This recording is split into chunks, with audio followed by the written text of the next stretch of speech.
Hello बच्चों, let's read the question. Select the correct statement. Option A, normal and polysulfates of alkali metals are soluble in water.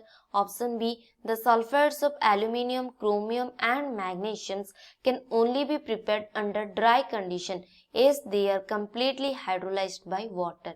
Third one, when filter paper is moistened with a solution of sodium nitroprusside matte alkaline with sodium hydroxide or ammonia solution, a purple coloration is produced with free hydrogen sulfide.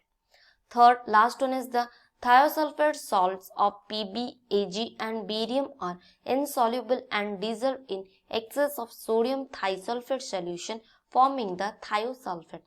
तो question में क्या पूछ रहा है कि इनमें से correct statement कौन सा होगा।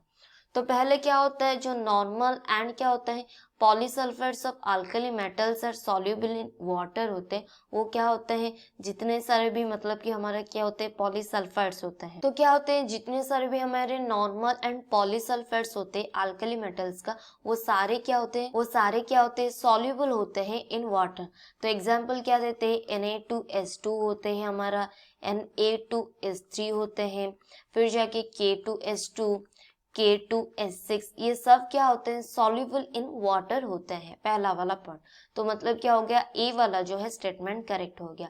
सेकंड स्टेटमेंट क्या है, जितने सारे भी हमारा क्या होते हैं एल्यूमिनियम, क्रोमियम, मैग्नीशियम का क्या होते हैं सल्फाइड होते हैं, वो कैसे प्रिपेयर्ड होते हैं ना प्रिपेयर्ड होते हैं ड्राई कंडीशंस होता है एंड जब क्या हो जाता है कंप्लीटली वाटर में हाइड्रोलाइज्ड हो जाते हैं, तब हमारा ये sulphides of aluminium, chromium and magnesium formation होता है।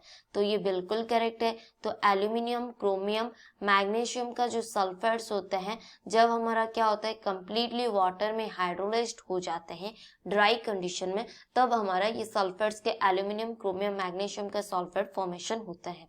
That means B1 is the also correct one.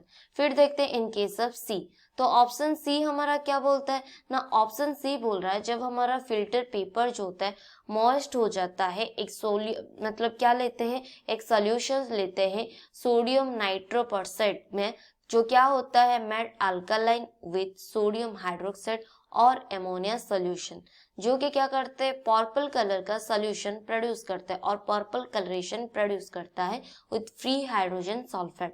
अगर इक्वेशन लिखे तो क्या होगा Na2S प्लस क्या होता है Na2FeCN6NO, ये क्या होता है गिव करता है, क्या देता है हमारा प्रोडक्ट Na, क्या होता है Na4FeCN6NOS का प्रोड्यूस करता है, क्या करता है NOS का प्रोड्यूस करता है। तो ये जो होता है ये क्या होता है पर्पल इन कलर होता है, क्या होता है पर्पल इन कलर होता है। दैट मीन्स क्या हो गया, जो थर्ड वाला स्टेटमेंट है वो भी करेक्ट हो गया।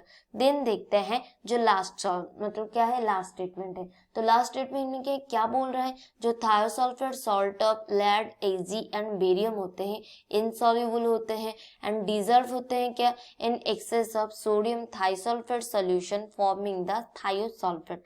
तो यहाँ पर भी ये भी करेक्ट है, जितने भी क्या होते हैं लेड, Ag एंड बेरियम का थायोसल्फेट होते हैं क्या होते हैं इनसॉल्युबल होते हैं, एज वेल एज क्या होते हैं हमारा जब हम लोग डिजॉल्व करते हैं इन excess of sodium thiosulphate solution में, तब हमारा फॉर्मेशन क्या हो जाता है ना फॉर्मेशन हो जाता है हमारा क्या कौन सा वाला हो जाता है थायोसल्फेट का सॉल्यूशन क्या हो जाता है फॉर्मेशन हो जाता है। मतलब ये वाला भी जो स्टेटमेंट होता है वो वाला भी स्टेटमेंट क्या है बिल्कुल सा सही है। तो ये क्या हो गया डी ऑप्शन भी करेक्ट है, मतलब कि A, B, C and D चारों के चारों ऑप्शन हमारे क्या है करेक्ट है। तो आंसर क्या हो जाएगा A, B, C and D all are the correct answer. I hope you understood it very well. All the best student.